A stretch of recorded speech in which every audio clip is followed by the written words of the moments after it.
The response and reaction to Tekken 8 has been interesting.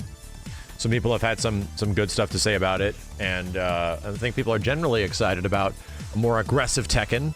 But there are definitely some interesting red flags that are sort of popping up on some of the interview stuff. And Harada had the full interview go up on IGN, so I wanted to check out that video. Not red flags where I'm like deeply concerned, just like, I wonder what they're gonna do with that.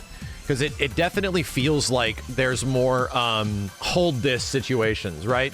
And Tekken historically is not really a game where you have to like hold this mix, bro. You know, the only mechanics from what I understand are the new tactics that are kind of like that, where you bounce against the wall and you essentially have to hold a mix because you're plus like what, like 25 or something like that when you wall bounce. You get that the new tactics. Obviously, when you knock somebody down, you get Oki. Right? And Oki is kind of like hold this mix. That's the why people don't like Akuma, because Akuma can wake up like EXDP, have invincibility, he doesn't have to hold this mix, right? That's why Akuma's a disruptor. So it seems like heat stuff is kind of like a hold this situation.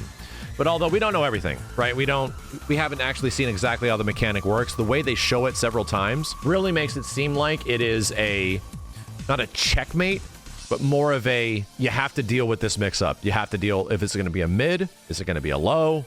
You're going to have to like deal with that. And it's probably going to come with a risk reward, because obviously big launching lows are all hella unsafe on block. I wanted to go back and fire up the Tekken trailer really fast, and then let's look at the Harada interview. And there's somebody that had a great video on this that more eloquently describes it. It was like FDX, and he has a very good description of how all of this stuff is working. But let's look at the Tekken 8 trailer again, just to look at some of the mechanical stuff. So pretty much right here, right? Here's where a lot of the cause for concern is kicking in. There's most likely a rage art from Paul, right? Most likely a Paul-like rage art. We'll talk about character visuals. We'll talk about the game visuals in just a second, right? People are like, this looks just the same as Tekken 7. No, it does not. No, you put the Tekken 7 characters next to the Tekken 8 characters, they look definitely different. But if you want to talk about design, that's a whole other argument, you know? So, this is seemingly potentially a rage art as well from, I think it might be one of Law's rage arts. I don't know. This is the one that I wanted to show right here. So this running in, right? You're going to see this a lot. Character runs in, has crazy glowy shit, usually is accompanied by the character being in stun, right? Like the character actually looks like he got hit by something, whether it was an aura or an initial hit and they back up, like, I don't know. And then you run in after, right? Do we actually see the hit that causes that? No, you run in after, and then you do like big crazy mid or launcher or something like that. And that's kind of the name of the game, right? Character running in with glowy shit does like fatty mid, and then your aggression sort of ends there, right? But it seems like in most of these situations, you have to hold it, right? It seems like the majority of times that we have seen this situation happen in this trailer, you kind of have to hold it, and this leads to big crazy animation, right? We see this with Jin later, where Jin gets like a giant devil wing and kind of shit. We see it now where, you know, the crazy gun thing that Jack pulled out drops in and hits King and all this crazy shit. So it's kind of similar, right? Sort of a similar situation. This is not the same. This is like, this to me looks like a situational, and it's described later on in an interview, a situational stage interaction. Because Jack gets hit against the wall, but what happens? There's like canisters. Like throughout the stage, if you look at this, there's these canisters back here and they blow up. So this is literally like DOA levels of stage hazard interaction. If we go back a little bit, you'll see that they're actually all over the place back here. See, there's one back here with King. I think that's the only one we actually see. Yeah, so over here, there's a bunch over here too. So in some spots of the stage, if you hit the opponent over there, some crazy explosive thing is going to happen. Which is that's very different, right? But is that super different than Tekken 7? No, because obviously you have some parts of the stages that just blow up and then you fall down and get huge combos, or the stage falls out from underneath you. It's just more of a more of a development of that kind of a situation. And to be frank, this is all like, we can see this is all in game because there is screen tearing at the top. And that's usually where screen tearing is hidden. It's usually down here or up here before they finalize visuals and stuff. So you'll notice that, yeah, there's a massive amount of screen tearing going on, even in like their review, their trailer. So they're not pulling the wool over your eyes with stuff. This is actual in-game footage going on here. And then, yeah, it's like big fatty mids leading to more follow-ups. Comboing into these destructible wall interactable things, dead or alive style. Oh, geez, and very explosive. Here's an interesting thing. From what I understand, I'm gonna be actually picking up Lars pretty soon because he is going to be in Tekken 7, and, you know, I'll just like to have a character I know in Tekken 7 as well. This is Lars, I think, forward 3. Just a really good progressive forward mid that he's got, right? But it is not a launcher. However, when you're coming out of heat, when you are heated, it seemingly is. Like, something's happening here where he does it from a heat attack or whatever the heck the heat is. So he's got the glowy shit, and then boom, you now get a unique sort of like bound attack where you have like sliding bound. Now, Jack is like flying across the entirety of the floor. So there's a completely new like juggle situation here. And what happens after most heat attacks, if they're landed or blocked, character rushes in. Dummy thick rushes in. I was listening to little Majin describe this earlier, and he was going over all this, and he's like, you know, it's like you're a feral dog, like woo woo woo, running in after the opponent. It's very true. So when you block these heat attacks, even on block or hit, it looks like, you know, on hit it leads to big crazy damage potentially, and on block it leads to mostly like potentially hella plus frames. So what happens to Lars here? He just does his normal, usual, typical T7 combos. At least that's what this looked like. And, you know, bam, into a proper ender. Relatively normal, right? So it isn't just the fact that heat attacks are going to be used only on block for plus frames. If the heat attack lands, what are you going to get? You're going to get crazy sliding bound combo that allows you to pick up and juggle and all this crazy stuff. Why do the graphics look substantially downgraded compared to the initial reveal trailer? We'll talk about that in another video. We'll talk about the visuals. Let's specifically focus on gameplay here because there's a lot to talk about. And I don't think this game looks bad, right? But if you want to talk about comparing it to the previous trailer, there's some very good reasons why the previous trailer specifically looks better. There's some very good reasons. So anyway, we see it on hit. Cool. We see how the bound stuff looks on hit. You get these crazy flashy effects, yada, yada, yada. And then the big one is when Jin comes in and does his heat attack. And this is whatever the hell this is. We don't know how we get to this situation. But boy is running in, barking like a dog. He's currently heated up. Jin is currently in heat. And running at his father, Kazuya. Ugh. And so he runs at his ass and then potentially does like a running heat attack or a demon paw, like a normal, really good mid that it has like a wing effect. So it's sort of unique, right? It has an element to it, but it's blocked. So what happens after it's blocked? Your bitch ass gets to run in again. So this is what I described as the hold this situation. Like, yeah, like hold this shit. Where in Tekken, and I'd like to give shout-outs to FDX, who really goes over this. In Tekken 7, you don't really have a ton of like, yo, hold this shit, where you're essentially forced to eat this mix. There are so many answers in Tekken to almost all of these situations, right? There's sidestepping, there's ducking, there's so many answers in Tekken to how your opponent's going to attack, and do you have the knowledge to and the timing to do something about it. And only recently did they add new tactics, which allow you to bounce off of a wall. And if your back is to the wall, you essentially go doink, and you can't do shit. You just have to hold this mix after it happens. So the blood was already in the water in Tekken 7 that there's going to be stuff like this. And this just seems to be the example of it, where now you don't need to do new tactics against the wall. Now the heat system, we don't know how much you get to use it. We don't know how often you get to use it. However, the heat system is sort of like new tactics, but mid-screen. So whatever Kazuya's doing over here, he's got to hold this shit, man. Jin's like stopped, Kazuya's still doing stuff, and Jin's about to attack him. Like there's plenty of plus frames here for there to be enough time to make a big guess between like a good low or a solid mid and just continue pressure. But that's what it's about. It's about like applying pressure, and you got to hold this shit. Which isn't exactly a bad thing. This seems like a direct response to people are running away from my attacks. And we'll learn that that's essentially true from the Harada interview after this. People that are crazy good at Korean backdashing, right? How do I get in and stop these guys? They always whiff punish me. Now this seems like a direct answer. Will you be able to do it all the time? I don't think so.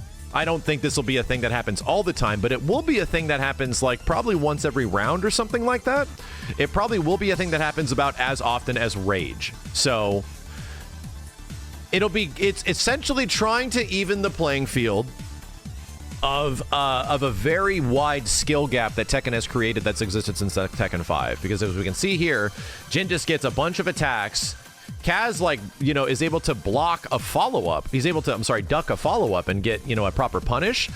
So to me, this is here to sort of say you do not have to, if they go for something that's high risk, then there's probably a high reward associated, but there's a risk. And clearly they show specifically after Jin does all this shit, he has risked the fact that he went for a duckable high.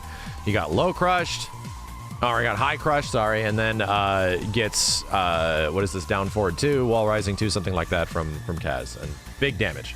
Big combo starter from Kazuya. And this is like some cinematic shit where we see Kaz like, no shit, like activate like his rage drive, or one of his rage drives, right? So I don't know if that's related to it, but the idea is that the game is setting up for moments where you have to hold this shit, where you just have to. And I can see exactly why they're doing this, and Simmons had a good point about it, why they want to level it for casual players. But also, I can see from, as somebody that has not even played that much Tekken 7, right? And I specifically have, over the past couple of months, I've had about 5 or 6 sessions just to establish my experience. I got to red rank, essentially. I got out of the absolute slog that is the early ranks to kind of feel out Tekken a bit against people that know how to play the game. And you start to understand a lot about it. And there isn't a lot of, like, checkmate, hold this kind of situations. There really isn't. Only some characters have that. And it makes them very good.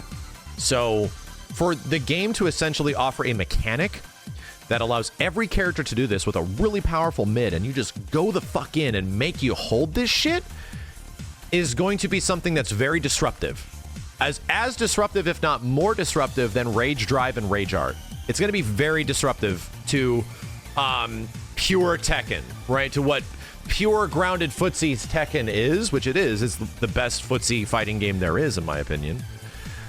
It's the most disruptive thing in the world. And players that have been playing this game for like 5 to 7 years, that have been going on and on and on playing the hell out of it, I can see exactly where they would be upset when we first heard about this. And yeah, a lot of them are expressing pretty substantial concern about this. Even if you can only do it once. Even if, well, but here's the thing in Tekken. Even if you can only do something once and it leads to good reward, what is that reward in Tekken? What is the combo reward in Tekken? 40 to 50% health, bro. It's a ton. It's huge. Like there is a substantial reward for this. What they've effectively done, from what it seems of this heat gauge, is look at what Geese does. Look at Geese. We're gonna give everybody max mode. And that's kind of what they're doing. And it's the max mode cancel where they just run in after. That's essentially what Geese does. That's what makes him so powerful. He can do stand 2, max mode the fuck in, big ass damage. And now it's not just Geese that can do that. Now, like, everything is super threatening. And to me, it's going to make the game even more defensive, which is funny. Like, that's kind of what they're trying to stop. They're trying to make the game not be as defensive. But to me, it'll actually make it even more defensive, where you're gonna be like, geez, I really got to be careful. That's why it's so scary fighting a character like Geese in this game, because he just can touch you and you're dead. Like, you get fucking destroyed if he has meter. So even if he has 1 bar. Now that's going to apply to seemingly the rest of the cast, is what it kind of feels like. So is that specifically a bad thing? we haven't played it, right? It seems like it's very aggressive, right? It seems like it's going to be one of the most interrupting things that has happened to Tekken since, like, I don't know, Rage Crash or whatever crazy mechanics that were in Tekken Tag. Like Tekken Tag 2 had a lot of wild shit in it, man. And that game was definitely one of the ones that hit the community in ways that was not great. Tekken Tag Tekken Tag 2 is an absolute amazing game for like the casual Tekken audience, even me included. That game is super fun. But if you want to talk mechanically, that game pissed people off, like really pissed people off about how much disruptors it had to the core Tekken experience. You know what I mean? So once again, I think the verdict is not completely out yet, but I completely understand why this is exciting for new players in general, and why people are happy that I get to attack more and be rewarded for it, and why existing players are kind of like, oh, I don't know, man, like what? And why there's a big concern there. And usually things aren't black and white, good, bad, right? And I have to trust the pedigree of the developers of Tekken and know that they have a long-running history of making these games play well. Tekken 7 did not come out great. Tekken 7 Vanilla, for anyone that didn't or is unfamiliar with the arcade launch of Tekken 7, was rough. Very few people actually liked it. And in fact, the hardcore community that was playing it in Korea and some places in Japan, it was brutal, and it got changed pretty quick. So they responded relatively fast to how that game felt and played. So I'm confident that changes will happen if things don't go well, and I'm pretty confident that we're going to get a beta for like the first time in Tekken's history, right? We're going to actually get a beta where people will really start to figure this shit out. I'm just saying it's a disruptor. Know what we got to see for all these like weird gameplay things to see if like things are all tidied up a bit? We need to see a full match, like 3 rounds each side, maybe even 2 rounds each side, 3 rounds each side, and we get a specific like match to see how frequently do characters do these attacks. Do we still have rage? How often does heat attacks come into the perspective? Like, how powerful are they? We need to see it in the hands of players that have been playing this a bit. I think that would be lovely. That'd be absolutely wonderful at this point, because we have been teased too much. If there's one thing, this is still, I'm gonna move my face over here, this is still a teaser trailer, right? I mean, maybe they just showed off Tekken 8 way earlier than they should. Maybe this game is a 2024 game. What I'm saying is that there has already been, for the past 4 months, 3 teaser trailers, 3 of them. And I think now that we're finally seeing gameplay in proper gameplay form, even though we already kind of saw that with the previous trailer, we need to see, like, let's see some life bars. Let's see if heat gauge actually has a bar of some kind. Let's see how this stuff is functioning, because there's some concern. There's a little bit of concern. I'm excited. It seems very impressive that the game is coming out much sooner than I thought it was, but there's definitely some, like, I'm really curious where this is gonna go. I don't know, man.